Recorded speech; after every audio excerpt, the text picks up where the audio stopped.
તમે મરદ માણા છો, મરદ થાવ ને. હે રોમાં હિંમત રાખો મારો ભાઈ.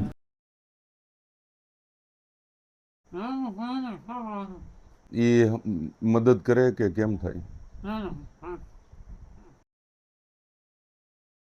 અઘરું છે ભાઈ બધું અત્યારે તો. અત્યાર સુધી આપણે જીગરથી જીવા હોય અને આ વસ્તુ આપણે નબળું પાડી છે.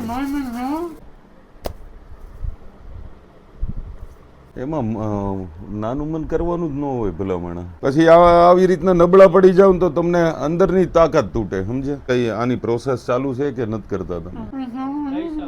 ડોઝ ને પૂરા કરજો તમે, વચ્ચે નહીં મૂકી દેતા. તમ તારે એવું કાંઈ હોય ને જવા આવવાનું તો એનું થઈ જાય, પણ તમે ડોઝ બંધ કર.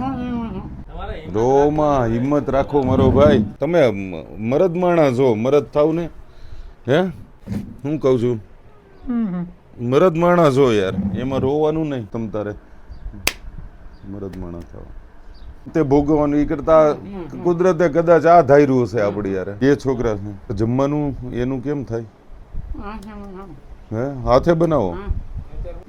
શું કર્યું અત્યારે કે જમાઈ ગયું મિક્સરમાં જ? એમ ને દાદા, જે પણ વસ્તુ આવ્યું છે એ મારા સગાબેન મનસ્વીબેન ચંદ્રકાંત અમદાવાદી જે સુરત રહે છે, તો એમના તરફથી આવ્યું છે. તો એમને તમારાથી સારા આશીર્વાદ દેજો કે સારું સ્વાસ્થ્ય ને તંદુરસ્તી રહે.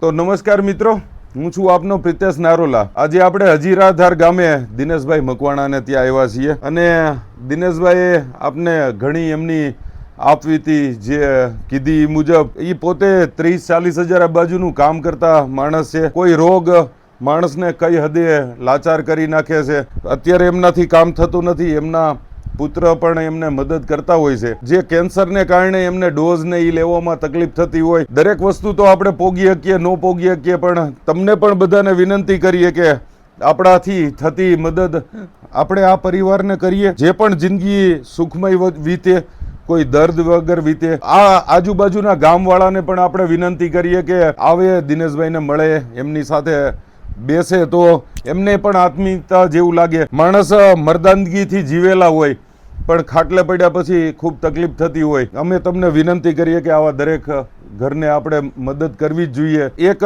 વિનંતી કરીએ છીએ કે આ રીતના પરિવાર અમને સોશિયલ મીડિયા થકી મળતા હોય તો વિડીયોને જેટલો લાઈક, શેર અને કોમેન્ટ કરો એટલું અમને વધારે દાતાય મળતા હોય છે, વધારે એવા પરિવાર મળતા હોય છે. જ્યાં સુધી અમે પહોંચી શકીએ ત્યાં સુધી અમે પહોંચીએ છીએ. ફોલો ન કર્યો હોય તો ફોલો પણ કરી લેજો.